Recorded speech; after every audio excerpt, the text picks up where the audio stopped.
Hello, welcome to Garden Chronicles. My name is James David, and in today's video I will talk about this particular topic concerning as plant trends for this particular year 2023. And before I continue with that topic, I would really like to give my utmost thanks and my appreciation for the current 3,000 over subscribers who have supported me and have journeyed with me throughout this plant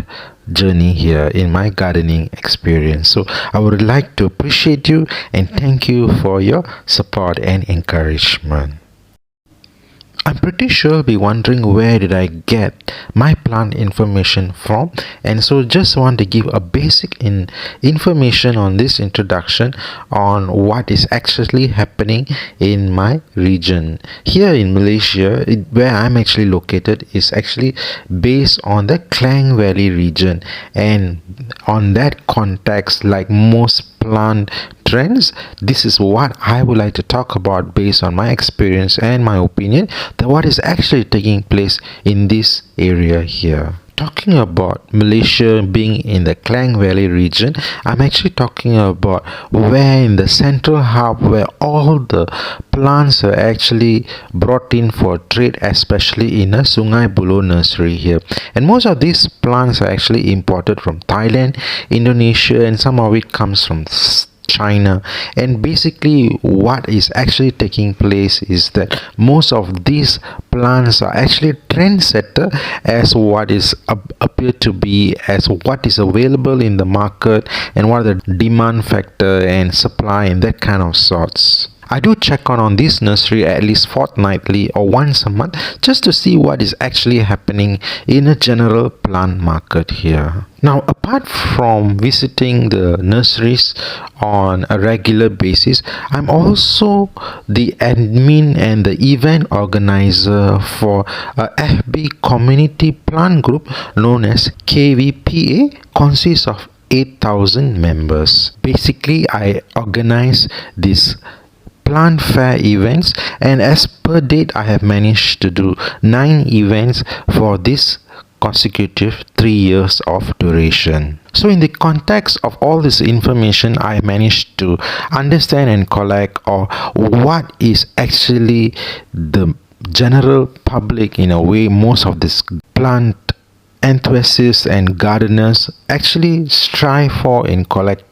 and having a collection of plants, and somehow in this ground roots level where what is considered as popular plants and premium plants and rare plants in that kind of category, and I find that this is what is been actually setting up as a trendsetter for this year 2023. Of course, again, as I mentioned, that this is based on speculation and also based on opinion as what I see, and more or less in the factor of prediction, in the facts that what is very much in appear to be existing as for now. I'm pretty sure down the road, another 3 months or 5 months time, a lot of things will change, especially as now a lot of plants have now fall into the bubble burst, where when it comes to a market price, a lot of rare plants prices have crashed, and that is sort of like created a kind of a bubble in a way to say that before the COVID period, post-COVID and pre-COVID season, where 2 years ago a lot of people were actually indoors and they were actually focused on a lot of these plants, and their prices were quite sky high, and there was not much of supply and the demand was high, and these are the conditions and the situation that actually drove the plant market high. And once the economy has picked up after the 2 years period, a lot of people actually went back to work, and in the context of most of these rare plants per se, a lot of them were not actually experienced gardeners, and however, when a lot of these premium price plants died in their care, they did not pursue in having a collection. Hence, a lot of tissue culture plants were also introduced as the time goes by, and a lot of these plants actually flooded the current market where there is more supply than demand. Now, with all things said, it's not all doom and gloom. In a way, I can mention to you that as plant market exists over the years, a lot of trending plants do rise and come up and come down over the years, so it's sort of like a history repeat itself over again. And however, in this season, in a way to say, it's a little bit more on a mega factor where a bigger general public were actually involved and interested in gardening in compared to other historic times. Now, coming back to the main topic when it comes to plant trends, I'll try my best as possible to cram as much of information as possible, and I will go through categories by categories. Here I would like to talk about Monstera, and what are the main issues here is that basically it's the same issue for most species. So when in the beginning, when it comes to Monstera was actually identified as one of the first rare plants, yes, which has been sold in a premium prices, where one singular leaf were at least about 300 ringgit earlier than in per cutting. Now, because it has flooded the market, so a lot of these have actually price has crashed, and so I think a basic plant you can actually get about 20 ringgit to 30 ringgit based on the plant size. But this particular one is actually a deliciosa, which is still a rare plant because of a species type. What has actually taken place here is that the common one is the Monstera borsigiana, which is much more cheaper, and I believe it is tissue cultured. So when it comes to a rare plant such as this, the green colored types of Monstera is now a common plant. So in that context, the same principle applies to so many plants, especially the aroids of many varieties of this particular species. Just to give some examples, when it comes to Ephepharenum and Anthurium, Xanthosoma, Raphidostophora,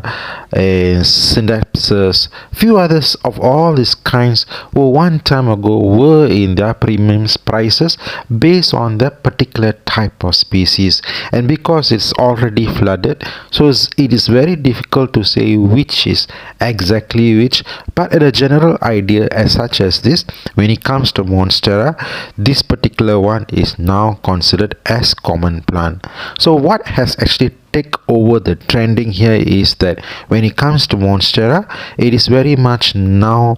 the variegated types are the one that is considered as the trendsetters. Of course, in the beginning, these were actually sold about 1,000 over per leaf, and obviously it is very much on the matter of availability,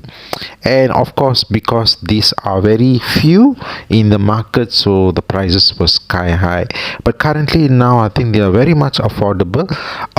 in the sense that it is still in the premium prices, but it's now on 300 range. In the beginning it was more on 1,000 range, and again I believe that eventually these prices will drop.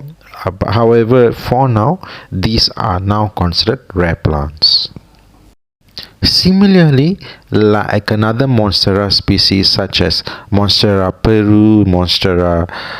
adosonii, they all fall into the same category of the green colorization pigmentation. So the one that is now a trendsetter are the variegated types. Now, based on my observation, I find that there are three main criteria that takes place when it comes to the plant trend of 2023. The three main elements that it's supposedly fall into the link is this. First is that it should be a tropical plant. In that context, specifically more on variegated types, and hence those are the one that is now falling into the trend market. The second here is that it should be more of the indoor hardy plant, and this is one of the factors whereas because majority of the people who are still more fall into the plant enthusiasts are those people who are staying in a position where they are living space, especially the apartments or the condominium, are actually challenged in a place where they can't afford to have a garden, or in a way to say that no way you can have a garden when you are staying on a high-rise building. Hence, a lot of it is a makeshift element where a balcony space is used or a living space is used where it requires indoor lighting or grow light in such a way only selected group of plants that can actually survive and thrive in those kind of conditions. And finally, the third final element which I find that is crucial is that when it comes to trending plants, it should be something of sorts of a slow growing plant where it doesn't overgrow and become more on the element where it becomes fast growing messy plants. And I want to mention this to you is because what has happened here is that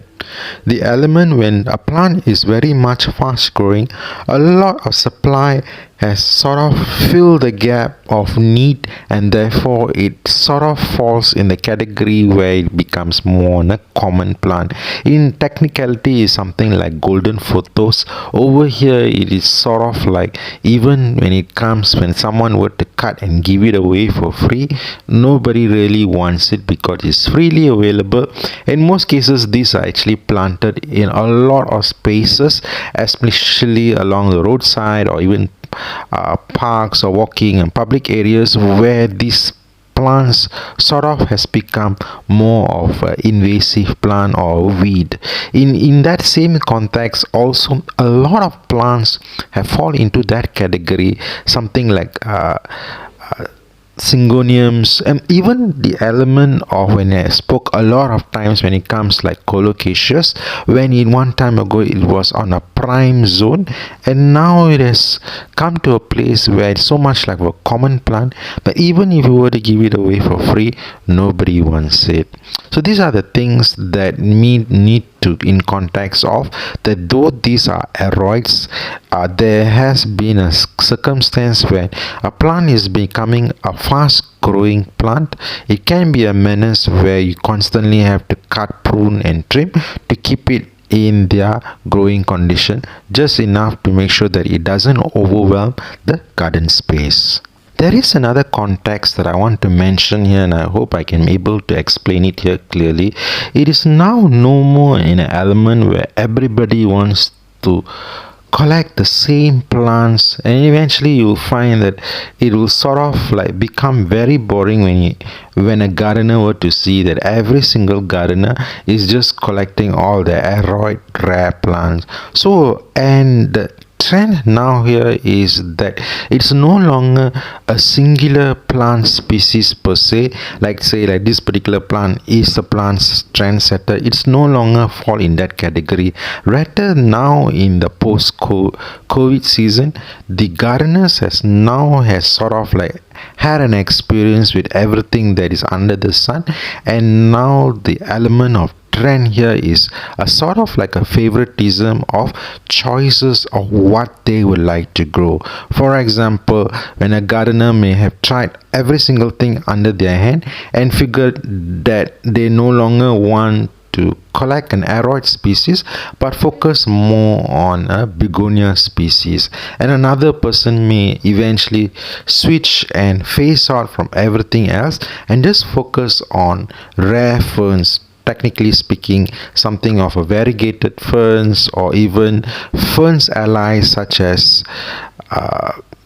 Hoopersias, and also even staghorn ferns, which is of a different hybrids and of its rarity. In that context, a lot of other elements that comes to play based on space and garden condition. So in that technicality, it is not so much to say that one singular species of a plant is actually taking precedence. Rather, it's more of maintenance and sustenance, in a way to say that what is now currently available, that balances between the plant price together with supply equals to its demand. Whenever a tissue culture plant is being bombarded in the market space and the price come crashing down, and when that particular plant becomes a common plant, basically it will be disregarded as a plant trend setup thing. In a way to say that, I give you an example where when it comes to a bull max, and when a variegated bull max has been introduced, and a lot of those actually came in recently as more on the element of tissue culture plants, those prices have actually crashed down now to a nominal price of Rm 30 ringgit for a decent sized plant. And I must tell you that even though bull max is a variegated plant, it is equivalent to another variegated plant which is the same value when it came together, but because it's a tissue cultured and a lot of that have flooded the market, it's now considered as a rare plant, a common plant. So in that kind of context, you have to see that each plant fall in those kind of categories, and we will really never know what is actually next in the bombardment of tissue culture, because all you know, it could be an Anthurium species which is been variegated type that is going to hit the market. And currently when it comes to Anthurium variegated ones, it's actually spending about Rm 300 to 500 ringgit per plant, which may crash to come down to another 30 ringgit plant. So these are the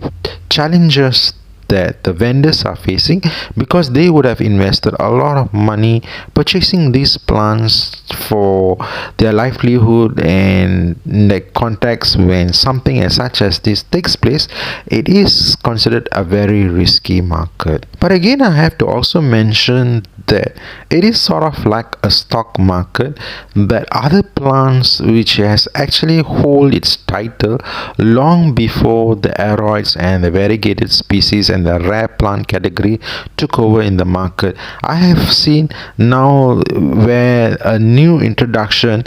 has taken place, where orchids now has come back to its season, followed by roses and bougainvillea, which is of, I believe that it was one time ago was struggling in the market during the trending period. So it's sort of like now in a reverse situation, where people has sort of like got fed up with aroids and now going back to common plant, and they believe that they are more interested more in the herbs or more into the flowering and types that is very much tropical and common. So in a way to say that trend, it is quite volatile now, because you will never know until the situation of taste changes, and everybody is just trying to find a niche in what is actually coming to a place where it's called popularity. Adding to the plant trend list, I would like to talk about more on the context here on the controversial plants, as these are also sought after and later fall into the category where it is very much contention, and also incurs confusion when the buyers purchase these plants for very expensive plants and are now in a question why their variegated plant seems to lose their color and revert into green. I just want to highlight two of the plants that actually fall in this category, and one of those are these pink colored ones, which is identified as pink princess or pink Congo, and lately some of the other ones that is been recently added in. I have able to say that it does come into the market on and off, and most of this pink colorization are in appearance on a succulent plant, especially at the tip of the leaf buds. However, it is a big deal, because one of the things here is that when these are not been addressed and kept in ignorance, it is actually going to be a factor where the customers or the gardeners who actually buy them thinking that it is actually a new species or a new variant, only to be fooled and disappointed when they realize the reversion takes place within few months time. Another thing that a disclaimer that I would like to mention is that I'm really not sure on the authenticity of the pink colored plants, as there are originally pink princess which does not revert its color and will remain keeping its pink pigmentation. But when I also noticed that a lot of it is in appearing like a scam, especially a new name that has been introduced as black cherry philodendron, it is quite a contention that I'm actually skeptical about it when it comes to a new introduction of a plant name without much of history or information based on it. Over here you can actually see a collection of all the pink princess plants that I have managed to collect which have reverted its colors. So it is quite a disappointment, especially when these are actually introduced in the beginning with quite an expensive premium prices, only to note that this is just another philodendron plant. Another plant that I want to highlight here in the rare category plant is actually this snake skin synapses. I'm actually concerned, I would have to say, in that factor that these are not actually cultivated in a farm or in a collection, as I know synapses are actually a very slow growing plant, and by an appearance I can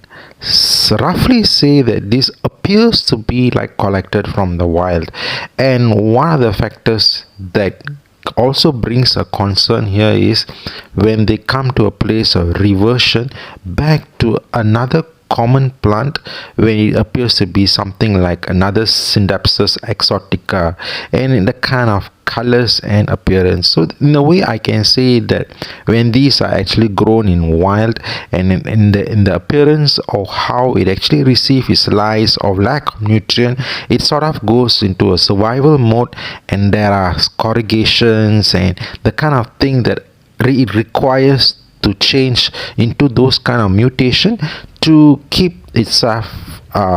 to be alive, because that is what it gets in that kind of condition. So when it comes into a safe zone area of an indoor setting and it receives a good lighting, good watering and good feeding, it reverts back to a normal ordinary plant. So this is one of the things that a lot of research, a lot of information is lacking and people do not know about it, whereas these are recently introduced, and when the reversion takes place, it's just another common plant. And this is one of the things that concerns me, is that if there is over poaching and a lot of these are actually collected from the wild, it is actually going to cause kind of restrictions and concern when it comes to extinction, especially these are indeed native plant in a different part of the world. Also, there are other controversies that is involving in the fact of it appears to be also appearing on the alocasias that is being grown in Borneo, where they are also being poached and sold for a very cheap prices. And these are few of the matters that I would like to highlight, but for this moment of time I just want to bring into light that it is good that to be aware of such things that is taking place in the plant market, and not to support this, as it will only encourage more poaching and unfair trading as such as this to take place. Next on the plant trend category are the plants that is been planted and fastened on a totem pole, hence the totem pole plants. Basically these are the categories of types of plants, normally aroids, that has a climbing effect on the totem pole. Normally it is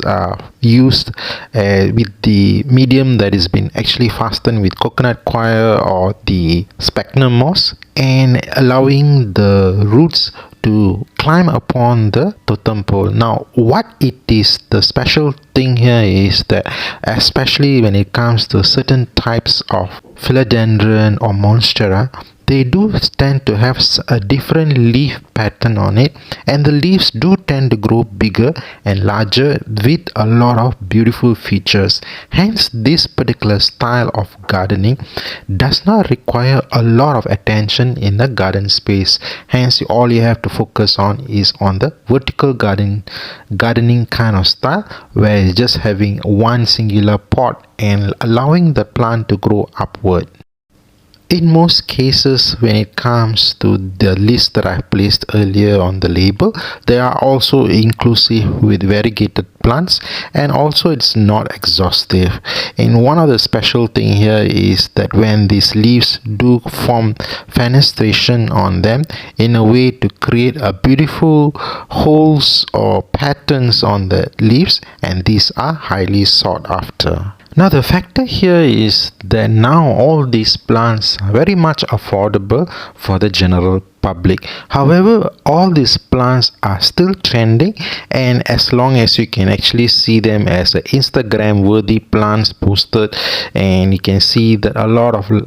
popularity garnered due to their likes and queries, you know that these are still trending plants. Again, when it comes to plants such as this, they are not without challenges, especially in most cases when it comes to variegated plants. They do tend to lose their variegation if they are over fertilized or lacking of light or any of the changes that can be meted. And also another factor that need to be looked into is that other challenges as stem rot and also pests infections such as spider mites and even mealybug can be detrimental, as when it comes to indoor setting, the whole collection can be infected if these are not taken care immediately. But other than these small factors, I would say that overall, when it comes to plants such as Philodendron and Syngoniums and such, these are actually fast growing plants, even Anthurium, and somehow they are far more hardy and resistant and resilient when it comes to neglect, in a way to say that if you forget to water it or forgot to care for it, they can actually handle the weather in a way at least about a week's time before you don't have, if you were to go for a holiday or you're busy, these plants will not die on you on a sudden death factor. However, do take note that when it comes to moss pole, it should require to be moist all the time in order for this particular plant to be in sustaining order. Otherwise, if everything is drying up, you will be seeing this leaf appears to be a bit withering or curling up, in a signs to say they are dehydrated. However, just to make a point here is that the general idea is that once you get a hang of it on one particular type of totem pole plant, basically the same principle applied to all the other types of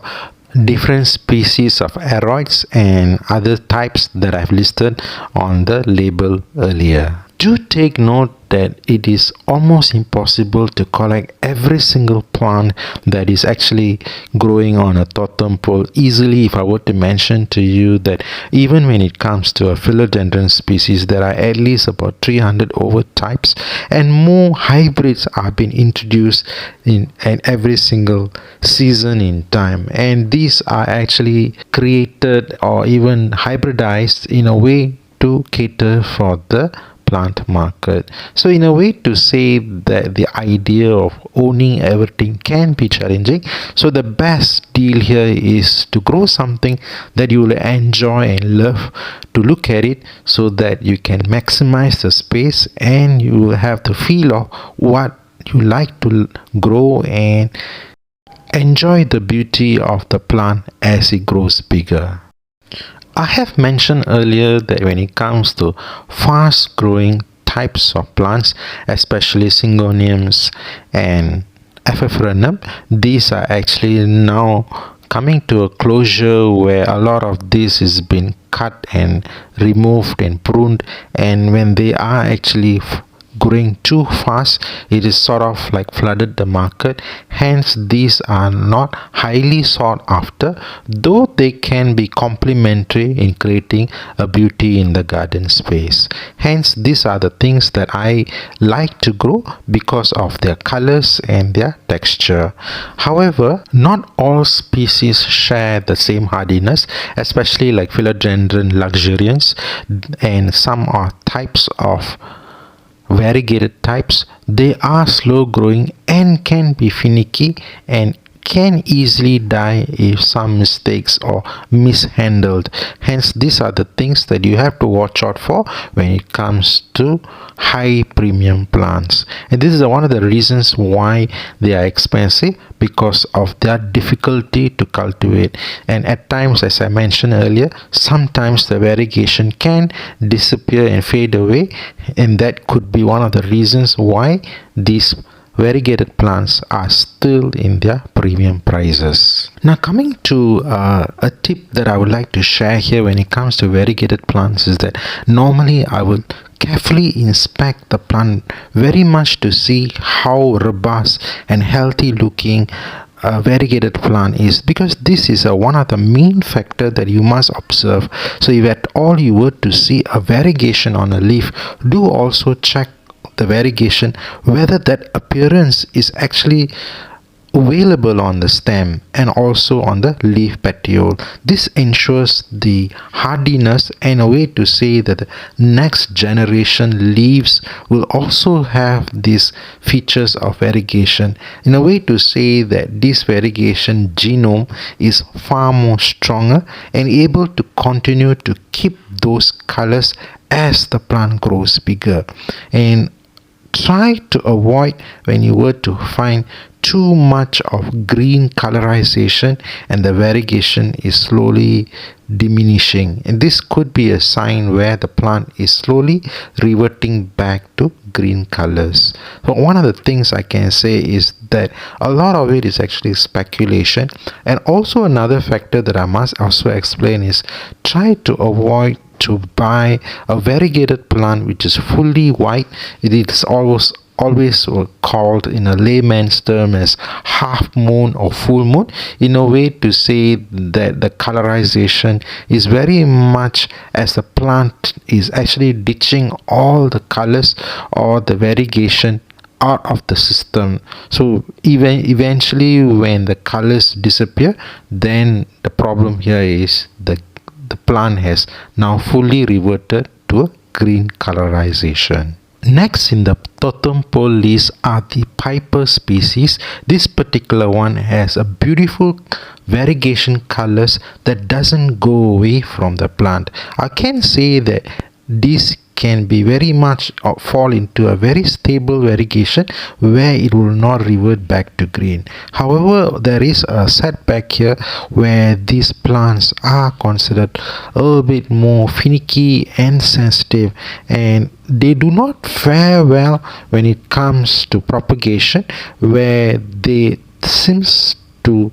fall into shock if they are cut. So in a way, you have to make sure that those growing aerial roots need to have a very strong support, in a sense that once that is been established, then you can actually make a cut for propagation. I must say that I've actually almost lost this plant for so many times, and each time that I try to propagate it, and in every single cut that I take from the tree cuttings, only one or two survive, in a way to say that only 1/3 of the plant survive when the 2/3 somehow die away. Even in the factor of trying to grow them and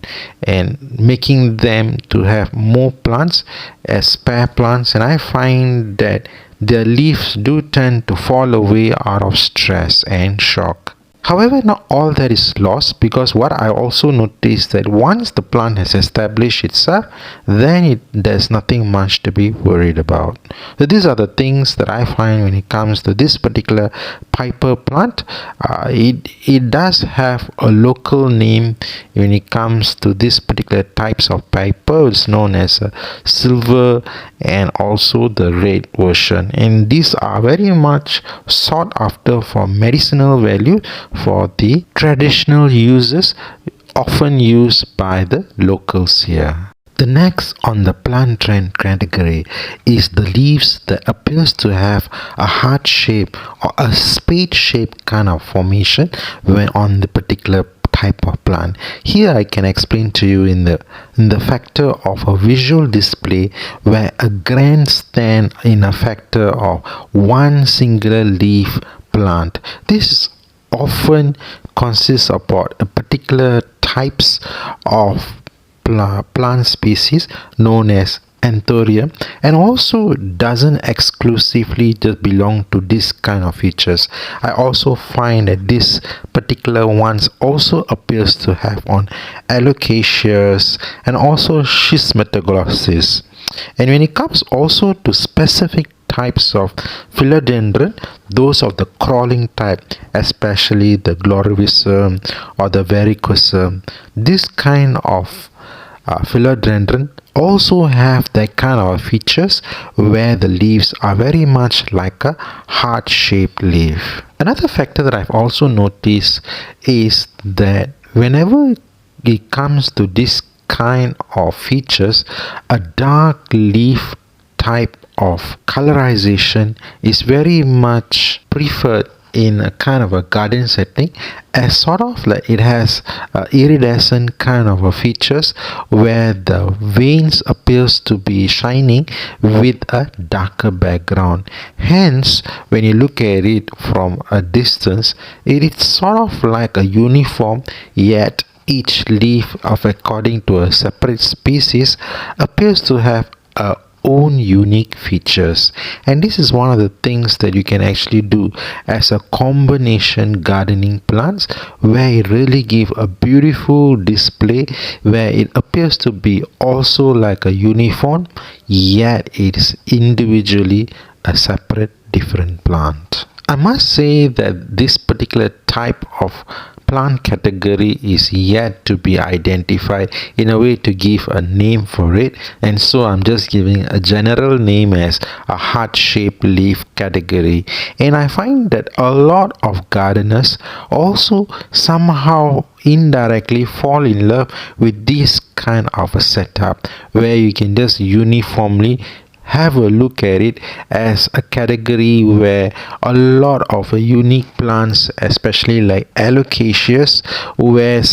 the ones that comes from Borneo, those of the Cooperias or dragon scale, and even dark colored foliage which appears to be very much flushed as a dark green background. There is another factor that you need to take note of, that when it comes to anthuriums on this kind of setup, I always find that these plants appears to be very much hardy, and once a setup is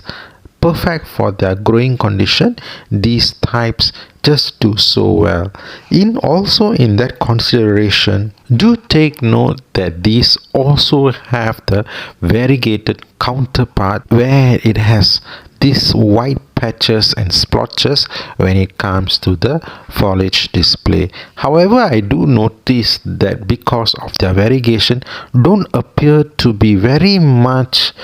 uniform, and hence their colors appears to be a little bit disorientation when it comes to the uniform setup. Hence, another factor that I also notice is that these particular types of variegated plants, especially when it comes to alocasias and anthuriums, they are slow growing and finicky and can be sensitive if they are mishandled. Hence, their prices are very expensive and is not so much in the collectors populars list due to their pricing and their growing conditions. Here I have loaded a collection of all the pictures of this heart leaf type of alocasias, commonly known as jewel alocasias, which I find that they do tend to come out with new hybrids and in a beautiful displays where these actually have a very beautiful selection where it adds value to the ever increasing of the collection. Of course, it will never come to a place where you have it all. It's not exhaustive, so in a way it's just the make do or what you can get your hands on, or you find that you're attracted to something of such and you just collect it. So this is what I want to explain to you on the context of the current plant trends that is being sort of like continued to become a collection item or collector's item. So this is what basically that I want to share to you about when it comes to plant trend. Here you can actually see is one of the display when it would just been sold in another plant fair as for the premium price plants, and you can see a lot of the showcase plants that are sold here are very much based on this particular plant trend. I must also mention that there are also other plant trends that fall into the rare plant category within their selected categories, as such as succulents and carnivorous plants, and also growing conditions where, as when it comes to jewel orchids grown in a terrarium or a vivarium setup plants.